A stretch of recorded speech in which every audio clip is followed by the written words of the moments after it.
આ ભાઈ એમ કહે છે કે ભાઈ મને છે ને આ અહીંયા ફરજ નથી બજાવવાની, બરાબર છે. માઇકમાં મારે બોલવાનું ન હોય, તમારે તમારી રીતે છે ને ટેસ્ટ આપી દેવાની, બરાબર. હું ઢાળમાં બોલું કે ન બોલું તમારે ઊભી રાખી દેવાની, એમ કહે છે આ ભાઈ, બરાબર. ભાઈ તમારું નામ શું છે ભાઈ? તમારું નામ સાહેબ, તમારું નામ કહેશો મને? તમારી ફરજ નથી આવતી એમને?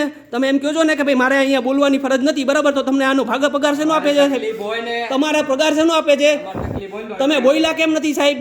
તમે કેમ બોલ્યા નહીં કે ભાઈ મારે ઊભી રાખવાનું છે? આ તો બતાવો મને અને એમાં સંભળાવો. ખોટી વસ્તુ છે સાહેબ, ખોટી વસ્તુ તમે એને અત્યારે કરો છો, બરાબર. તમારું નામ શું છે? તમારું નામ શું છે? તમારું કામ આ કરતા અહીં કંઈ જ નથી કર્યું, એટલે જ હું તમને કહું છું કે સાહેબ તમારું નામ શું છે? તમે અહીં કામ નથી કર્યું, તમે ટ્રાઈમાં છે ને બોલ્યા નથી સાહેબ મારામાં, તમે મારામાં બોલ્યા નથી સાહેબ. હું રિટર્નમાં લખીને આપી દઉં છું કે સાહેબ તમને અત્યારે બરાબર. અને તમારું નામ બોલો સાહેબ, તમારે એમ ના પાડો છો. તમે સાહેબ ઊભા થઈને આવી ગયા બારે કે ભાઈ તમે આમ ન કરી શકો, તમે બોલો ને તમારું નામ શું? નામ વિડીયો ઉતારવો પડશે સાહેબ, કેમ કે ઓલરેડી તમે છે ને તમારી અહીંયા નિયમની વિરુદ્ધમાં તમે જાઓ છો, બરાબર છે. મેં બરાબર રીતે પાર્કિંગ કર્યું છે, ત્યાં ઓલરેડી તમારા ધાડમાં બોલવું જોઈએ કે ભાઈ અહીંયા સ્ટોપ કરો. તમે એમ કહો છો કે મારી ડ્યુટીમાં નથી આવતું. આ ભાઈ એમ કહે છે મારી ડ્યુટીમાં નથી આવતું, બરાબર છે. આ કાંઈ વાંધો નહીં, એ સાહેબ હોય એ અમારા પબ્લિક સર્વન્ટ જ છે, અમે પૈસા દઈને આપીએ છીએ, બરાબર. અમે કાંઈ ના નથી પાડી ભાઈ, બરાબર છે. અમે ઊભી રાખવાની ના નથી, તમારે બોલવાની ફરજ છે. અમે બોલવાની રાહ જોતા હતા સાહેબ, નથી ત્યાં ઊભી રાખી દીધી છે મેં ઢાળમાં, બરાબર. હવે એ ભાઈને બોલવાનું હોય, ના ના તમારું નામ બોલો ને સાહેબ. મને મારે મારે અરજીમાં હું આપી દઈશ લેખિતમાં, તમે મને તમારું નામ આપો ને સાહેબ, એટલે હું વિડીયોમાં કરી શકું, બરાબર. આરટીઓમાં સદરસર દાદાગીરીથી તમારે છે ને આ વસ્તુ ન ચાલે.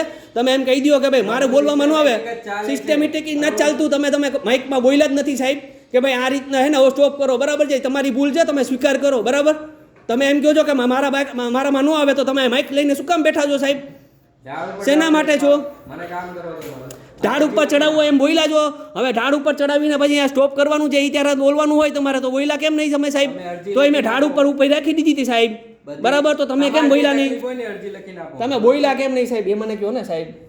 તમે તમારી ડ્યુટી પૂરી નથી બજાવી તો મને કહો સાહેબ, મને મારો જવાબ જોઈએ છે, એટલે મને ખબર પડે સાહેબ, બરાબર. તમે બોલ્યા નથી સાહેબ, તો તમે શું કામ ના બોલ્યા મને જણાવી શકશો? એક તો તમારો વાજબી નથી સંભળાતો રે, બરાબર છે ને? આ ભાઈને કીધું મેં. હવે તમે એ વસ્તુ છે ને તમારે એ ભાઈને કીધું ને, મારે કેમ ન કીધું? તમે કેમ કીધું? આ ભાઈ નથી કીધું કે નથી કીધું? એને જો અહીંયા ઊભી નથી રાખી, બરાબર. તમે એ વસ્તુ કહો છો કે ભાઈ મારે નથી કહેવાનું આવતું, એ તમારી ડ્યુટીમાં નથી આવતું ને, તમારી ડ્યુટીમાં નથી આવતું સાહેબ. ડ્યુટીમાં આવે એટલું જ કહેવાનું હોય. તમને શું નથી આવતું? શું આવે છે? શું આવે છે? શું નથી આવતું મને કહો છો સાહેબ? અહીંયા પાર્કિંગ થઈ જાય એટલે ઓકે થાય ને? હા બરાબર. પછી આ ઊભી રાખવાનું કીધું તમે મને, તમે એમ જ કીધું. આ તમે એમ જ કીધું કે આગળ જવા દો, ઢાળ ઉપર ચડાવી દો, ઢાળ ઉપર ચડાવી દો. ના ઊભી, હજી તમે છે ને મિસ્ટેક કરો છો. હજી તમારી પાસે છે ને આ જોઈ લ્યો, ખોટી વસ્તુ છે સાહેબ. અને હજી બીજો તમે ઓલા ભાઈને બી કીધું છે નહીં, મેં સાંભળ્યું છે ને, આમાં રેકોર્ડિંગ બી છે, બરાબર છે. તમે આગળ જઈને નથી બોલ્યા. હું આડિયો ચાલુ જ છે સાહેબ, બતાવું છું.